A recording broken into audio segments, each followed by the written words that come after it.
Hope Shifa nakawombe owa program wewunyisa omwagalwawo eyavaayo okutambuliranga ku mazima n'okukugusisanga ensonga kale nno tumugoberere tetugenda kwejjusa. Okay, banange bwentyo mbanirizaako abalungi abatulaba ku channel yaffe wewunyisa omwagalwawo surprise your loved one. Tuli mu kanyomero kaffe tukyogereko ne Hope Shifa naye kati awo katugendeko ate kutyogereko ne bafanzi Hope Shifa tugenda kufuna views zammwe tugenda tuyita mu shows zetuze tukola zonna era nga ekirowoozo mwakyaniriza mwakyagadde nnyo so katuyiteko mu birowoozo byammwe ate tugendeko eyo kye bayise tukyogereko ne Hope Shifa ne bafanzi ba Hope Shifa tuzze mu birowoozo tubaaniriza naye nga tugenda batuyitako mu comments zammwe mikwano. Tugenda tandika ne show ya Peace mumujjukira bulungi Peace ne Isaac omwami Isaac oweeyiganga owa 8millions Peace gwe baamenya omutima of course. So bingi nnyo bivuddeyo ne bijja. Mwebale kuyimirira naffe, mwebale kutulwanirako okusinzira bwe tutuusa ate bingi ebyajja.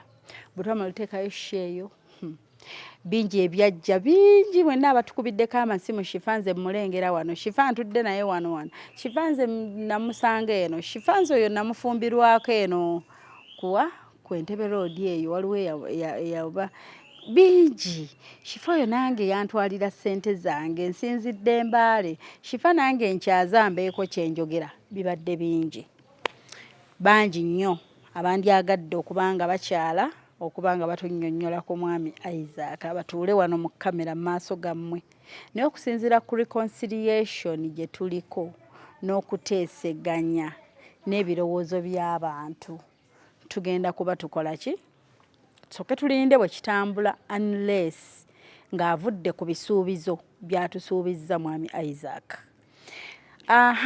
Ezimu ku comments zammwe bamuyita Naomi tushabomwe Naomi naye nga kuva ddi as in when did women start investing in men, when did this start? Yes, Naomi bw'atyo bw'ayogera. Naomi point yo gy'oyogedde ngiwulidde era oli mutuufu. Bino ebyensi bibuzaabuza.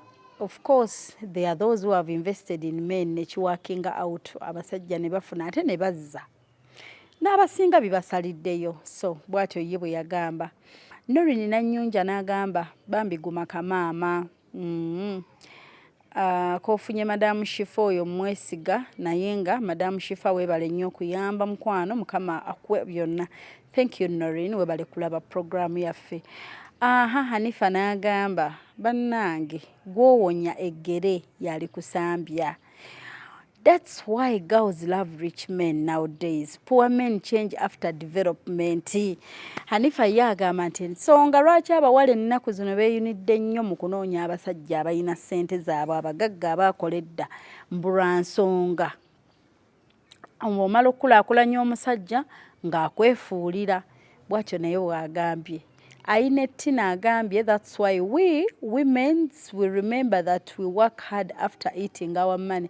Wake up bankuba kyeyo but God should find a solution for you dear. Yes, bwatyo Ainetina ye yagamba nti eyo yensonga abakazi tumala kutubba na kutuliira ssente ne tuzuukuka ne tutandika okukola ennyo. But all in all obulamu bw'ensi eno bwonna omuntu omala kwekoona n'ojjukira okubuuka ekintu tojja manya nti ekintu kibi nga bakikugamba bugambi abantu abasinga osobola omukansolinga ku kintu n'omugamba munange this is bad. Omuntu amala kifuniramu buzibu n'alyoka ajjukira nti ekintu kibi. So I know maaso nabagambye tuli balwadde eno ffe Uganda tulina obulwadde obwa red eye. You can Google kwe buli babutaddeyo butuluma nno masomero abaana bwavudde mu masomero ne bujja mpaka. So Nasanga Veki Nasanga gamba long live my passport, thank you Lord.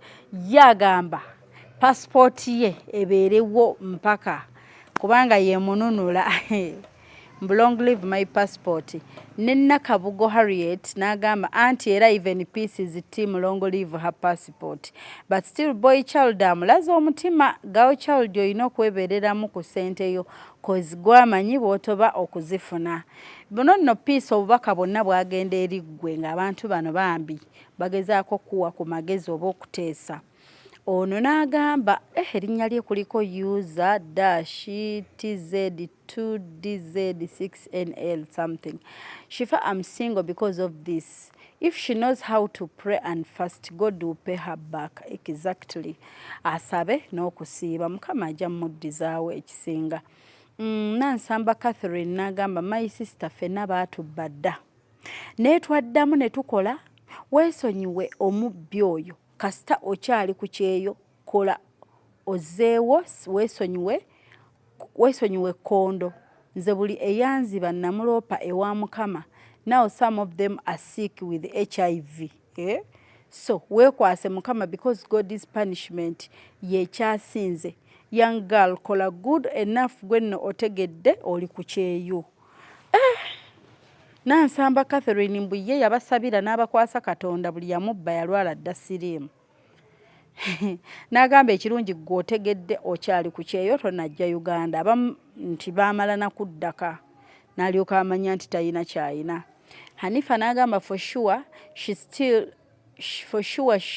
ku kyeyo, let her just start saving cause 8M tezigula bulamu ate balya nezisingawo. Okay. N'oyo bw'atyo bw'ateesezza. Bashira Nansana 5762 naye abakazi mulina love nze nga njagala sente n'okuweebwa ate sirina love ya mwavu wangi maama. Bw'atyo bw'agambye mwana muwala naye bw'ateesezza. Ninsiima n'agamba abakazi ennaku zino mwegula nnyo ye bw'atyo bw'agambye kyekirowoozo kye. Deyo Gracious Mugalvin n'agamba Kadama has suffered. I repeat, Kadama has suffered. Oyo nno mwami bw'atyo bw'agambye. I support surprise. God always show us the best we bambi. Awo yali asupportinga kiri ekyo genda tunoonye omwami Isaac tukole surprise. Hawa n'agamba nze love yange passport yange long live my passport. Veki ono ya commenti nze dda nasanga n'agamba Shifa olabye ebintu ku myaka emito mazima ate era nga tukyalaba bingi. Nakatonora 5896 n'agamba mpulira amaziga nga gampitamu. Okay. Ashiri 274 n'agamba amwesonyiwe amuleke bambi Peace kola sente endala oyo omusajja ajja kwejjusa ate neera Mukama ajja musasula addeyo mu bwavu bwe. Omanyi kirungi nnyo okwesonyiwa, you move on. Naye twakitunulamu ng'omwami ono akikozesa jjoogo. You don't know how many ladies have contacted me over the same person. Wino gwe nnyina mu inbox yange ne batuuka n'otuweereza nti mukyali ku ebyo mwebuuza mufumbo omusajja yawasa omwaka oguwedde n'ebifaananyi by'emikolo byonna ne babimpa ne videos and everything. Byonna tubiina. Namaganda Jamawa okay. N'agamba newankubadde abasajja batono awo sirituukawo kandibe. Bw'atyo ye bw'agambye. Jocelyn Lagose n'agamba he didn't have to be your husband since he's not faithful. Put your faith in God who give you a faithful husband and new money. Florence Vicky n'agamba naye bannanga abasajja b'ennaku zino tugenda kubeesonyiwa okubazimba wallahi. Treasure Joy n'agamba naye people please don't judge her. Shifa make for him surprise. We see what he thinks. Okay. Affectionate Glaf n'agamba thanks God for blessing me with my 2 sons whom I invest my money in, but 8 millions with a man too much. Okay. Kembabazi bw'atyo Prudence Kembabazi yagamba naye mmwe baana mmwe lwaki mwonoona ssente zammwe n'engeri ngetulalabamu ennaku n'engeri gye tulabamu ennaku mu kiyumba gwe abasajja abanjagala abaagala ssente mbulaavu ezo nziwa abatalina kyakulya. Only God mazima bw'atyo bw'agambye Winnie Ayebale nze kyova olaba omusajja katandika okunsaba ssente nga sipiidi nkendeeza mu laavu. Mary M bw'agambye. Jocelyn Logos omuwonye cause is not faithful. Don't worry dear, just pray God is faithful. Nga comments nyingi. Bakadama, please respect your money. Oyani inidi akankunda. Okay. Anonymous wa Bobby agambye, if I say I will never invest in a man, nga bangamba mbu sirina love. Anyway, sorry dear, lesson to everyone here. Most of the men are future painters. Okay? Bwate bwagambye. Irene Kamusima agambye, abakazi mwegula nnyo. 1,800,000 really. Mukyalimbwa nnyo abasajja tebeesigwa mukimanye. Okay. Ono mulongo n'agamba naye ng'ofa ki okuwaayo ssente ku ssente. Okay, anyway, comments nyingi Peace kyemanyi waziyitamu. Nancha n'agamba nze n'owange bye yali ayagala okukola kyokka nga mulinamu n'omwana nendabuka nga naakamuwa 2 millions kati yambulokinga buli wamu. Nze seeguya kasita nkola ssente zange. Can you imagine omusajja omulinamu abaana n'omuwa 8millions n'akubloke. I mean n'omuwa 2 millions n'akublokinga. Bannaye nga yayolesa nnyo ate oyo bwa wansi ennyo. Joe Naga, sorry kamama, may God strengthen you. Mukama akugumye. Abaana mulina love mbatya, turn to God. Bambi Shifa n'onyo omusajja oyo at least tumulabise. Abasajja Mukama yamanyi kye baagala. Onagamba fe abasajja twabavaako bakola bye baagala. I hope, thank you for the show mkwano. Rest in peace, love, but dear twezimbe tuve ku basajja. That man will never get peace under someone's tear. May God strengthen that lady. Gloria Masindi. Webale kutulaba. She's watching us from Masindi. Wow, thank you. Sorry kamama, rest in peace, love. Nze sigatta sente na love. You're right. Nakisisi n'agamba banange ho kati eyali asobola n'okwata akakadde nga lwaki tossa mu business omusajja oyo talina love just as a sente period. Wabula Isaac, I am surprised banange. Mulaba abantu ababonaabona mu nsi ne tumusaasira kumbe waliwo gwe yakaabya amaziga. Kituufu. More blessings diva, thank you. Banange ono muzadde akuzaala zirye ono si asoose naye mu byonna Peace kasita oli mulamu ate okyalina chances zaawo ssente omusajja mwesonyiwa. Okay, Shifa omusajja oyo tayagala Peace kyekisooka. Ekyokubiri simanyi nga ne ssente anaazimuwa. Okay, so the good news, comments nyingi, keep on commenting, tujaziyitamu. Nenga amawulire amalungi ag'essanyu nga bwe mulaba mu screenshot eri yetadde ku screen.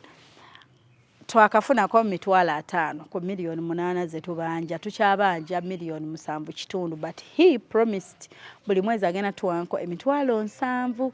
Biri bye yatugamba nga 29 muno ne cash. Mulinzo gaba nange Shifa tabanga yazijjayo. Tuina sente za Peace 5,000. Peace was like Shifa munterekere sente ne tiimu yo temuzimpa. Zisobole okungasa nzijjukirireko. Shifa sente azikuwe beera nazo nze nkwesigana obulamu bwange bwonna buli sente zakuba Shifa beera nazo.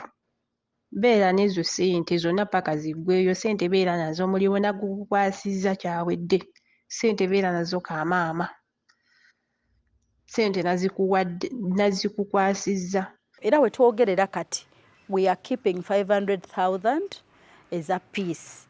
Mwami Isaac azowakati wako and this is your receipt. Yekolanga screenshot eyo gye mulaba ku screen to confirm that we received the money from Isaac. As you can see his name, he sent the money to my number in the Shifa. Yakatuwa ke 5,000 but he promised before the month ends agenda twongera kabiri gibe 7. Aberenga buli mwezi yafuba okudepositinga 700,000 but so far today is 30th we've received 500,000 zetwakafunako. So what do you think? Manendoza tumukubireko tumugambe omwezi guweddeko yabadde atugambe. What do you think? Yekubirize. So we shouldn't tell him. No, but kino kye yagambye nti buli mwezi ajja kutuwa 7 and right now cause nze kino nkikipinga ng'obujulizi as a receipt. okitegeera, and he will relax. Remember bw'aba aleeta 5,500 buli mwezi tugenda mubanjiza bbanga ki sente okuggwayo almost a year plus nga tuli kubanja obukadde 8 okitegeera. Payment endala mbadde nsaba nti ndi mu kusasula bwe nti neewadde nti buli mwezi emitwalo 5 naye nze ku lwange njagala ku nti bwe mbala okusasula kati wano nga mu wiiki ng'emu n'ekitundu oba 2 mba nyongerako ne zibeera nga 7 bwe ntyo. Naye nga muli nga nze nkimanye nti ndi wa 5 naye nga nze njagala ku kifoosinga mpeze nga 7. So yekola nga lisiiti zeezo. Yes. So ayinza okay,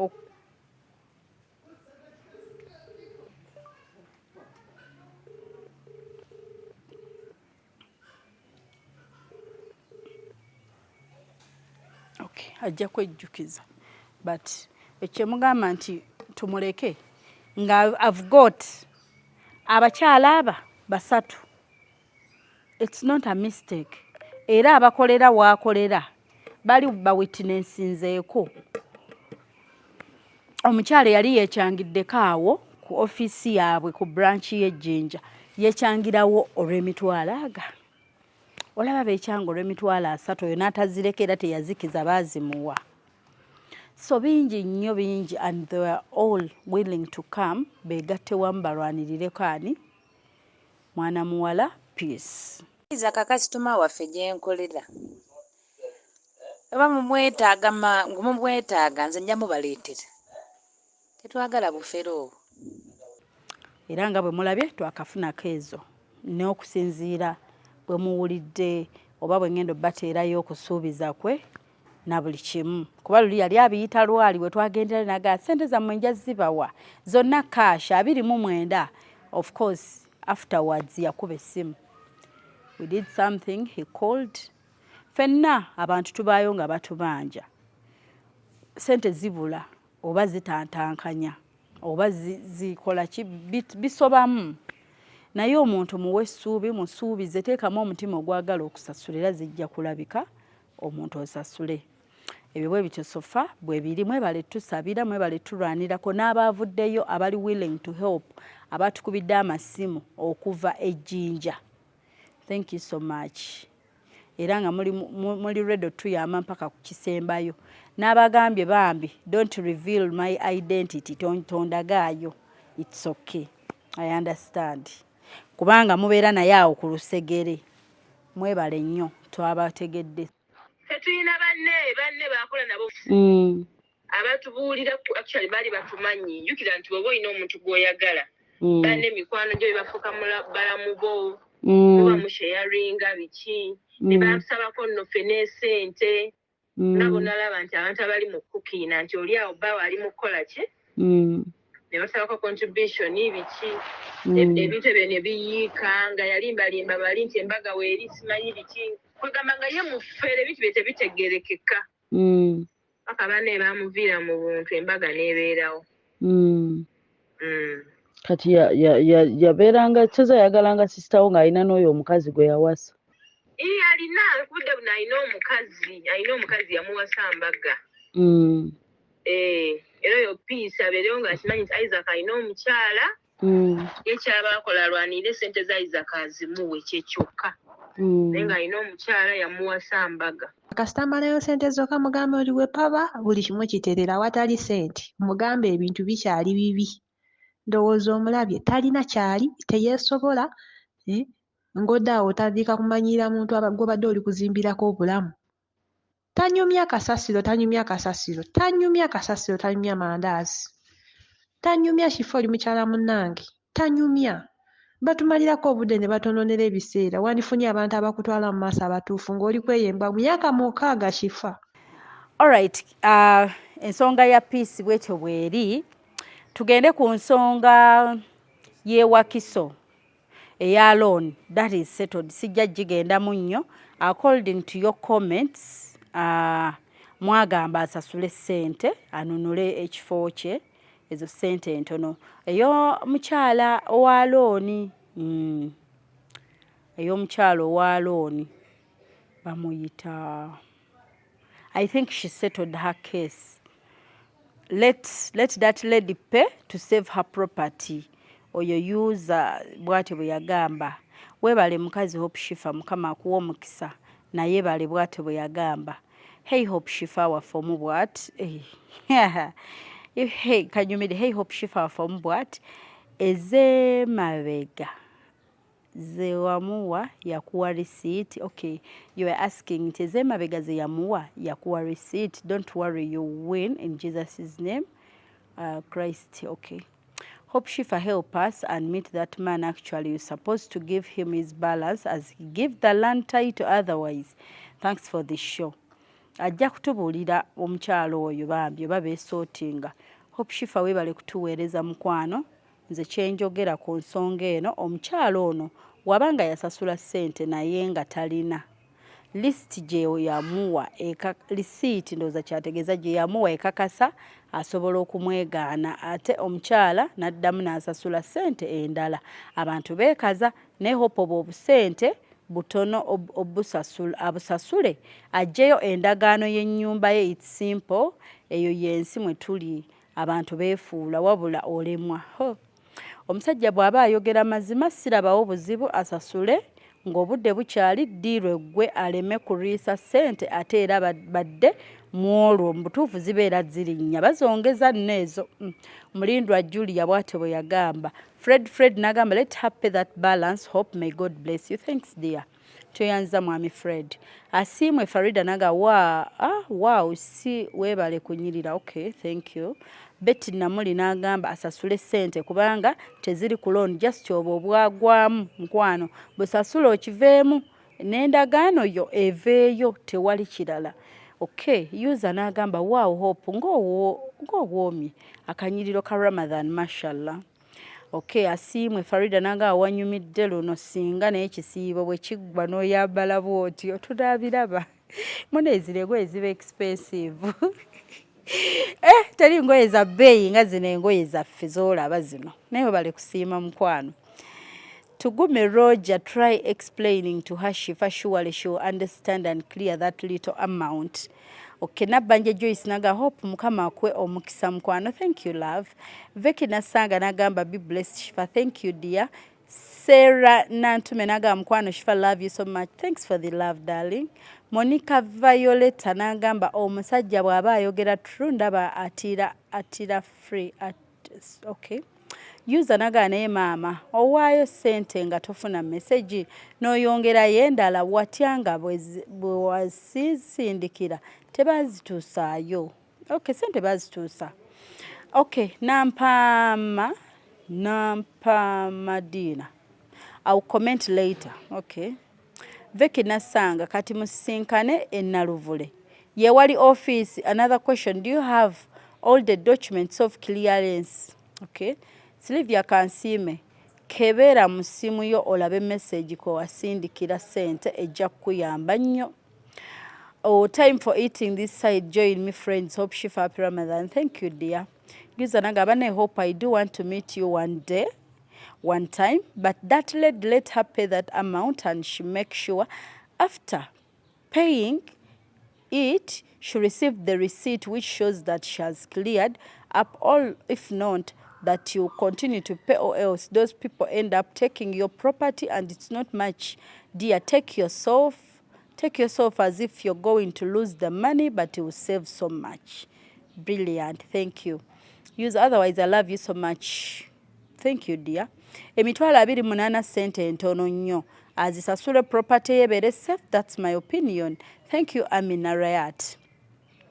Rehema Nakawoya n'agamba we musasula temubaako ne woosayininga oba n'omwana tewamusomesa.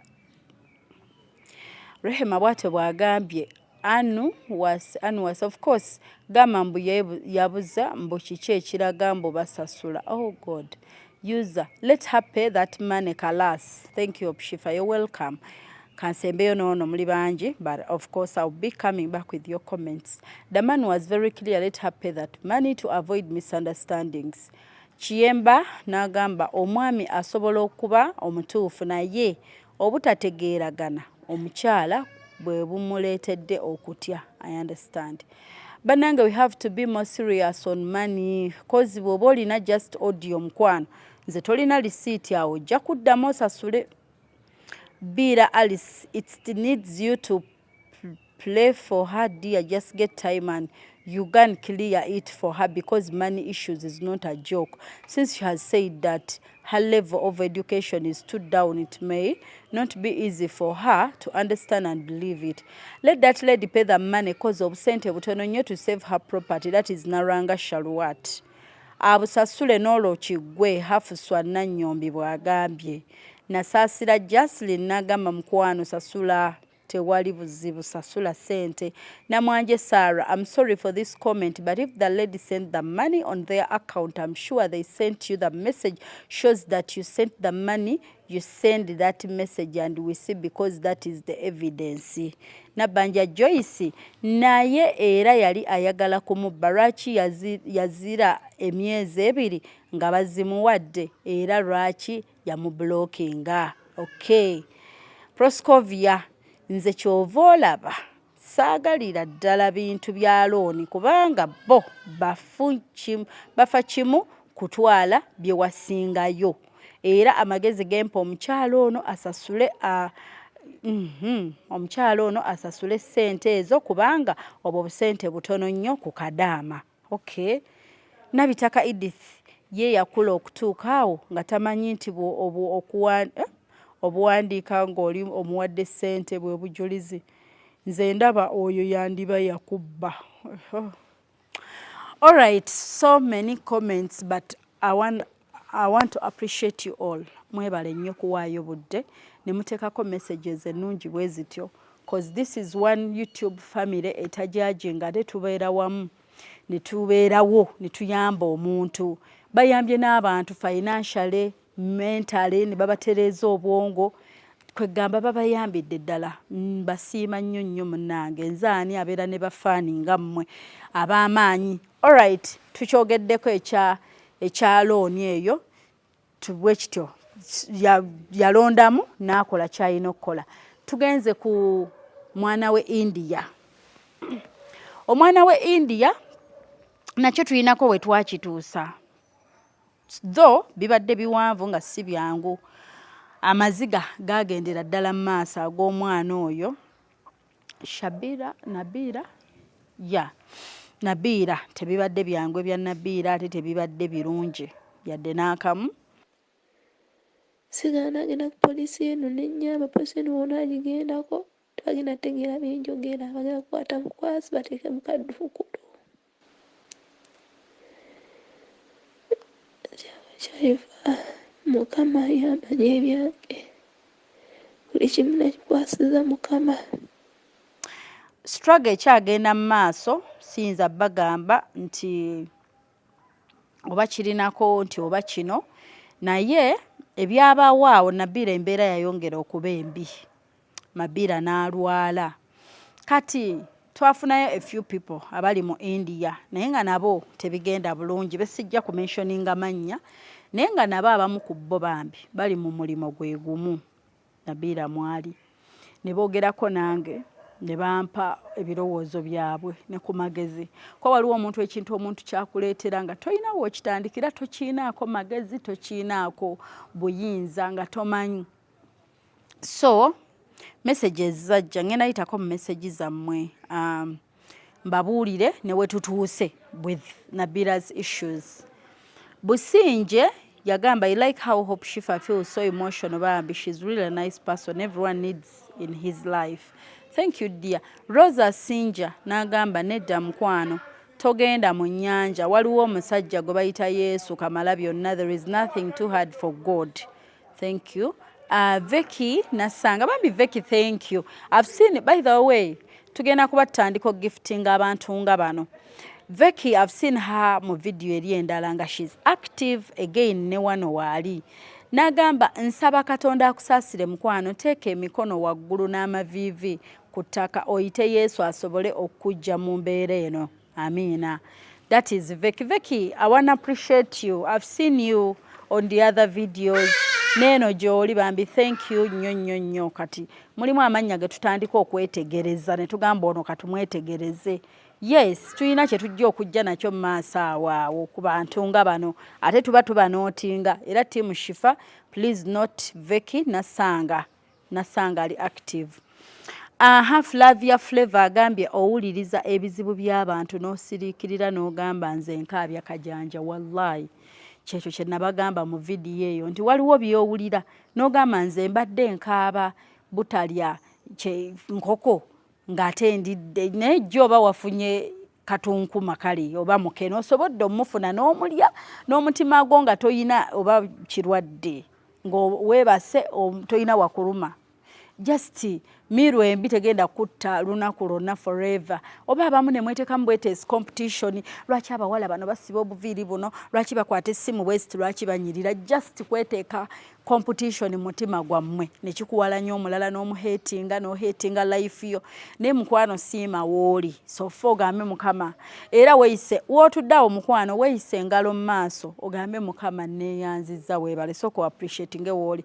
Kubanga bwe naakuteekako mu ngatta ezange mukwano oyinza obutatambula wadde kutuuka wali mu maaso ng'engatto yange ekunyiga.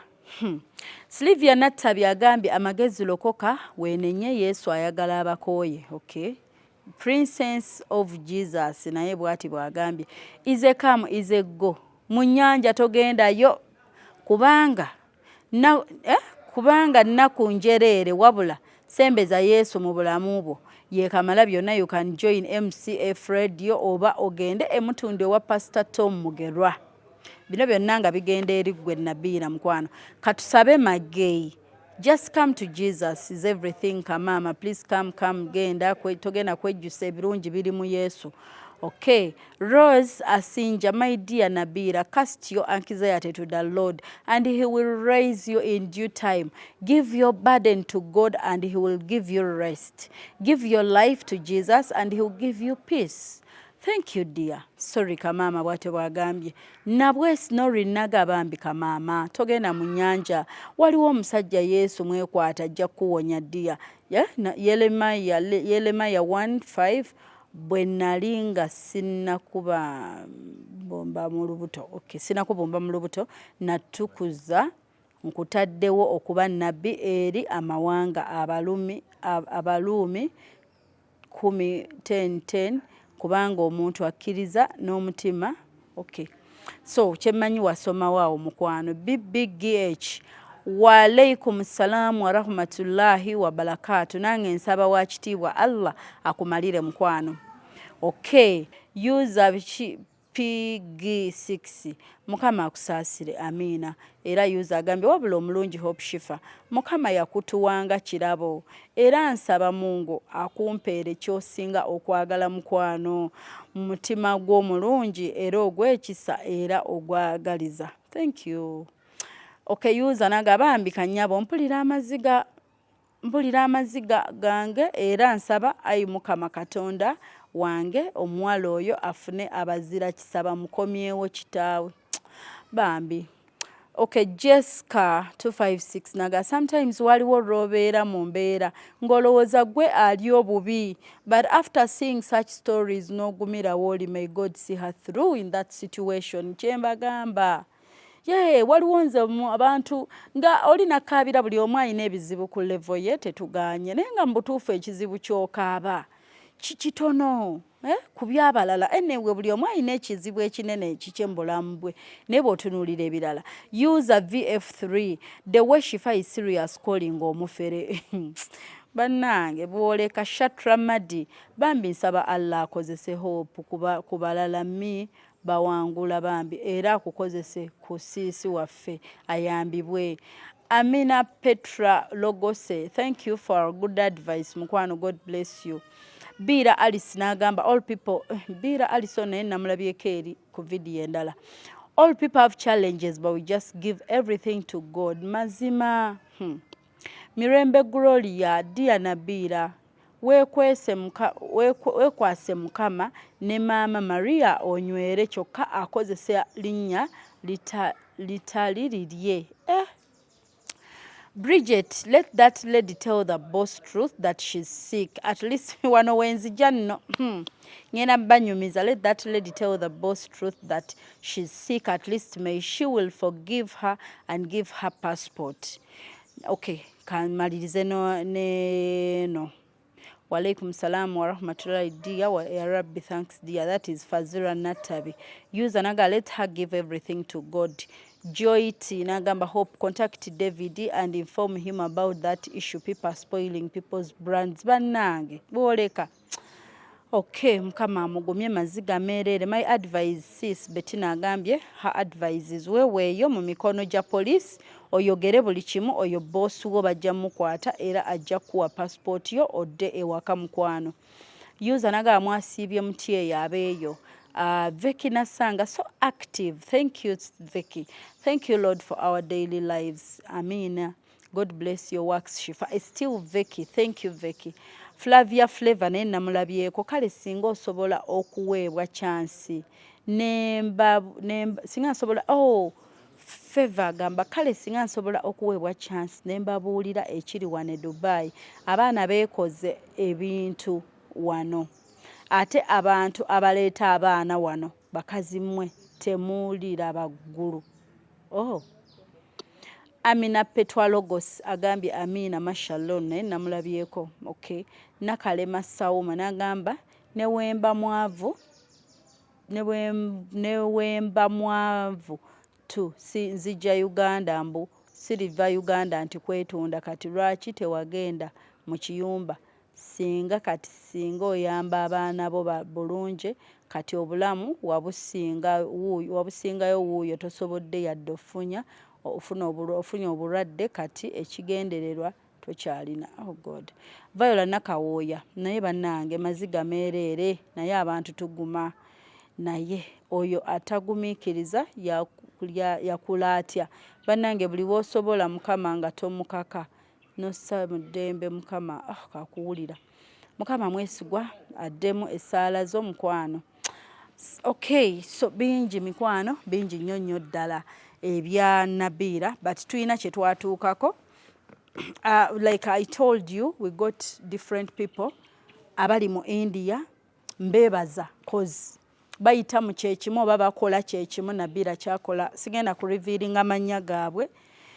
Bambi mbebaza okuvaayo ne baŋŋamba Shifa omwana kyayogerako kituufu tukolere n'abantu ne batukuba fe abanoonyeza ssente akusabula emiggo nga bw'oddayo n'osabula omwana omuto nga bw'onaakuba kawalako akakoze ensobi oba mistakes.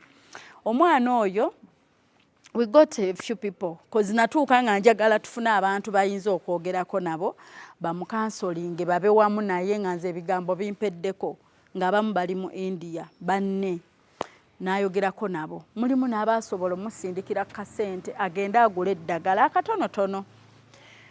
Maama omukyala bwe yamanya nti mwana muwala agenze anoonye bambi ku ddagala ng'ali bubi yakuba omwana ngenda bateerayo ekifaananyi neggumba nga lirabika.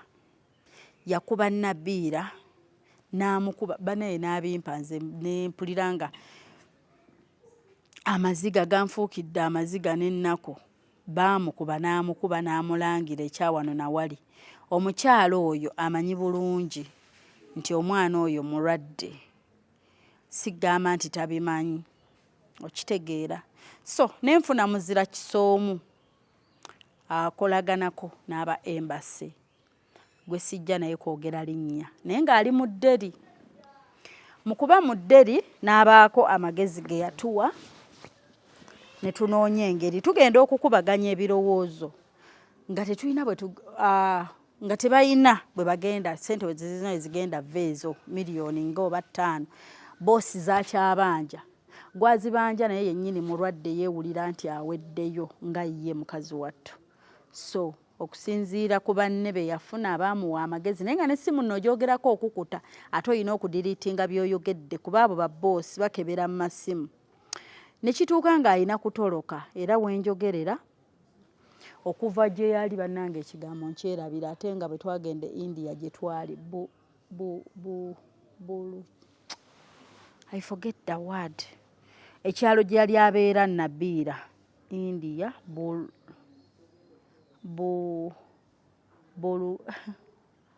I forget.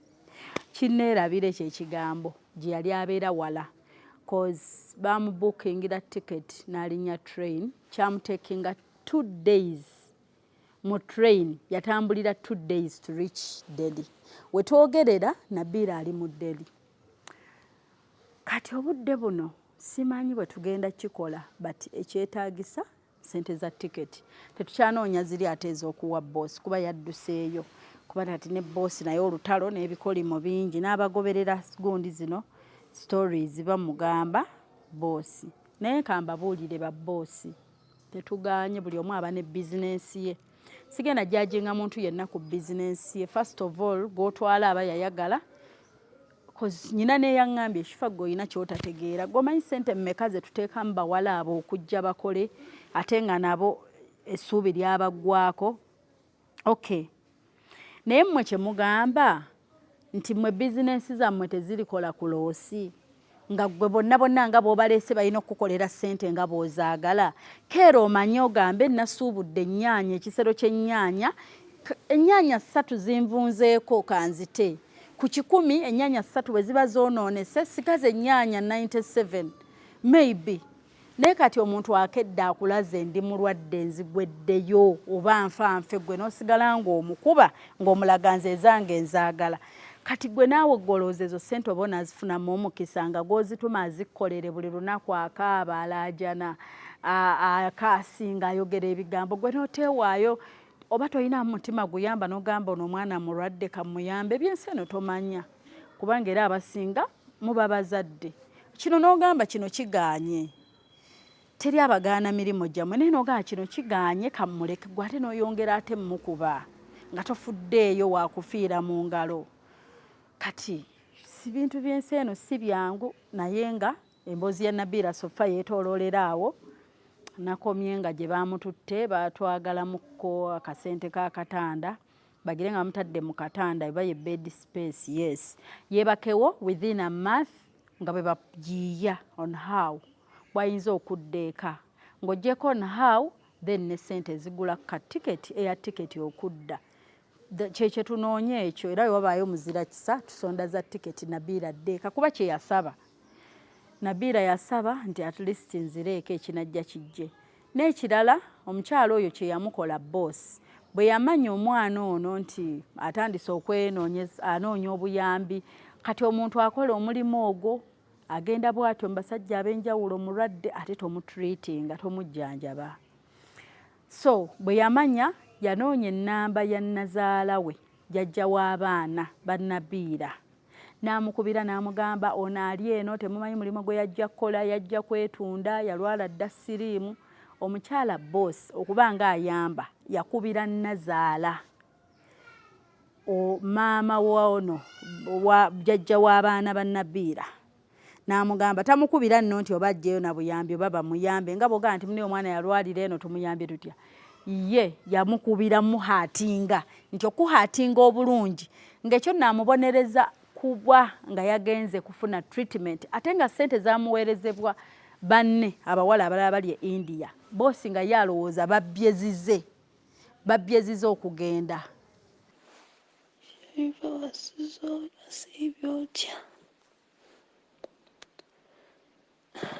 Omukazi bw'atyo we yankubye. Omukazi yankubye olunaku lwajjo Sharifa. Omukazi yankubye. Ate yankubye ku ggumba. Ne Sharifa ndi mu bulumi eggumba linnuma. Lyazimbye. Sharifa ndi mu bulumi bw'amaanyi. Sharifa simanyi kyakola.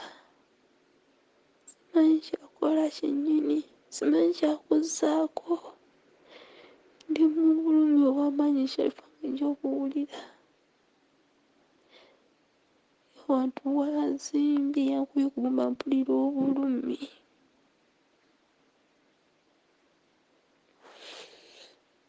Ndi mulowooza kyero ekinkubye Sharifa ekyo.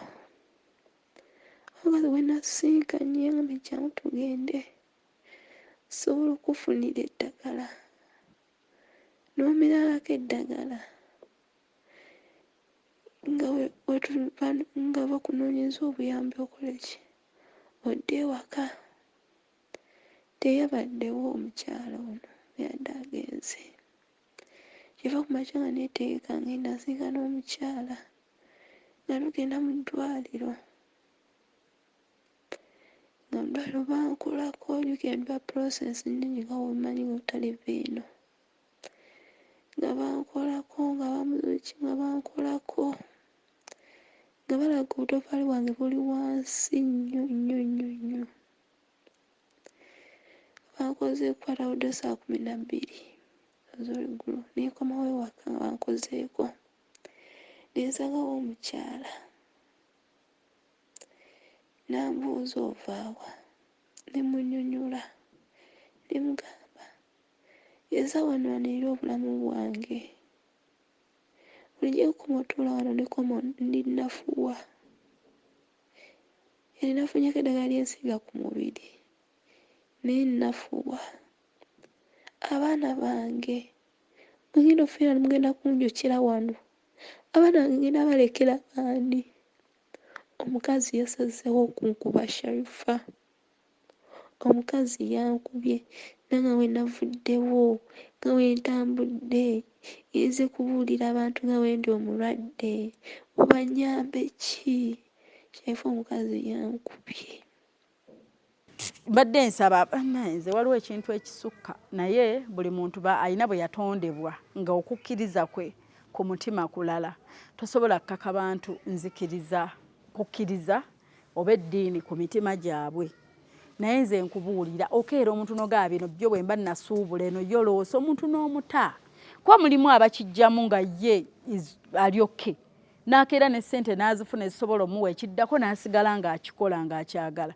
Naye omuntu omulaba aweddeyo akozze omubiri gwonna ayiye ebintu gwe n'osigala ng'omugamba njagala zange wakampaako bwe ziti wabulayo bwe ziti. Oh my God.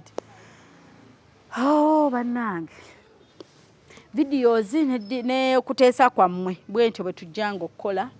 Comments zikyali nnyingi togaana n'ekifanze tosomye yange. Continue commenting. Nja kukomawo naye ekintu kya Nabiirah nakyo kikyankola bubi. So but now at least she's somewhere wemmanyi nti ali emmere.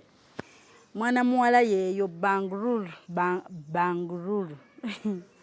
banga bobo kiwandiika kibanga Bangalore ne bwe baba kyogera abayindi bakiyita Bangalore. We twali for our exhibition recently 3 weeks ago. Ziweze? Are they 3 weeks? Yeah. Wala kozi naffe bwe twatuuka Mumbai ku airport we used the plane to Bangalore. So mu nnyonyi twatambulirawo nga 2 to 3 hours. Kati ye bambookingidde train. Is it? Olugendo lw'olitambula mu train for 2 days. Mbule mubaamu obuliri, bangaye mubaamu obuliri, yeebaka awummulako obulungi. So waliwo ne woonaabirako train bwezito weziba. It was a very long distance lwe yatambula. We tumanyi nti waali kati eri yadduseeyo buddusi mujja kumbuuza passport. Tetulina passport because yadduseeyo buddusi ng'omukazi amukuba nga bwe mulabye awo mu kifaananyi kye mbateereddewo ng'amukuba okufaako obufi. So there are few abali mutuyambako naye ate nabo tebayina. Shifa eri addukayo buddusi kati then bw'anaaba atuuse wano ndyoke tukulire omukazi aba tuwadde passport ye tagituwadde tujja kukozesa travel document. Kakati Nabiirah yagendedde era yafuna waabeera okwo naye ensaawa eno challenge gye tufunye nti twamusonda tiketi n'agenda n'engeri gye tukyasasula naffe ate omukyala yatugambye at least omwezi guno tumusasulire rent kuba yakumufunidde waabira n'amugula ebyokulya ebyokunywa n'amuwa bed space buli kimu nga mwekiri naye wannanyini bed space ayagala nosuka kaaga. Banange hope tuwulira nga tukomye nze ne mukwano gwange nga tubadde tuyamba tukomye. Omusajja buyitirivu eno abawala bali ku deportation baba kutenga ebiwandiiko byaggwako n'ebyaffe byaggwako tubeera mu kwekweka tetukyayingiza bulimu Kati wenzija nengamba tulina connection yenna y'omuntu yenna gw'omanyi mukwano gwe ne buyindi tukuwe sikaani asobola otuyambira nusu kakaaga kokka okuwa kiba kisoboka. Mbasaba bambi abali wano eno ku channel yaffe abatiimu Shifa konna koofunye munnyambeko munkwatireko at least tumugulire ticket kyonna ky'olina ow'ettaano ow'omutwalo ow'ebiri ow'ekkumi ow'ataano ow'akakadde teri ayita mbeera eyo mwana muto bw'atyo naye yali inspired. Sometimes we get inspired by abantu abakyamu oba bad influence ate ndowooza yatunulamu nga naye alaba wagenda okufunira shortcut. Nabiirah avuddeyo leero asharinze story ye gyat sharinze egenda kutaasa gwandaba egenda kutaasa sistawo egenda taasa omwana wo egenda taasa mukwano gwo kati through her sharing her story nsaba twekwate tumugulire tiketi addeeka mukama ate yanaamanya kyanaaleeta naye mbasaba twekwatemu okuva wano ku channel yaffe munnyambe bambi tumufunire tiketi addeeka ninga si birungi kuba newe bamutadde nawo waliwo expense kuba saasira amututte naye munnanga amutukuumidde talina we yazimba kizimbe mu India naye yeeyiiya mukazi wattu so waba alina wamututeeredde bed space yakusasula expense awo zibaawo but at least I'm humbled and very happy bafaani bange okuba nti mwalaba story oli n'abaako kyakola ng'ate abamu tebalina nga nabo obulamu bwagatta oli naga nti wadde nange ndi India ndi kusafalinga naye ate ono embeera ye ensuseeko Shifa waakirina bwe guba mutwalo guugwo ne bamunoonya ne mumukubirako ku ssimu n'ebigambo bye mwamuwa ne bimugumya banange thank you so much ndi emotional nnyo naye ngenda munzikirize mbasiibule. Let's continue subscribing. Waliwo abeebuuza nti naye Shifa mwagala nnyo niza muwaaki. All you can give me just subscribe to this channel. Tusobole okusumulula awaadi yaffe eno. Ntambula nayo bwe nti mu box okumala omwaka mulamba plus. Tugenda weza myaka 2. There is something kyensaba Katonda to fulfill. Era when ditch fulfilling andijja ne bagamba guys guess what? Abagoberezi bange ba Shifa holics ba team Shifa. Kyembadde ndoota okukola kye kino tusumulula awaadi yaffe nga kigenderako ba subscription emitwalo 2 banange mbaagala nnyo bangi tukyaleeta ebiteeso ne gundi zammwe from different videos. Continue commenting comments zammwe tugenda bba tuzisoma wano ate the most active people mulinde bwe tutuuka by December nga tuggalawo omwaka ate nammwe tuyina ettuulu lyammwe tubalaba tubeetegereza waliwo anotinga down tuyina obubaka bwammwe package zammwe ez'enjawulo we gonna surprise you guys.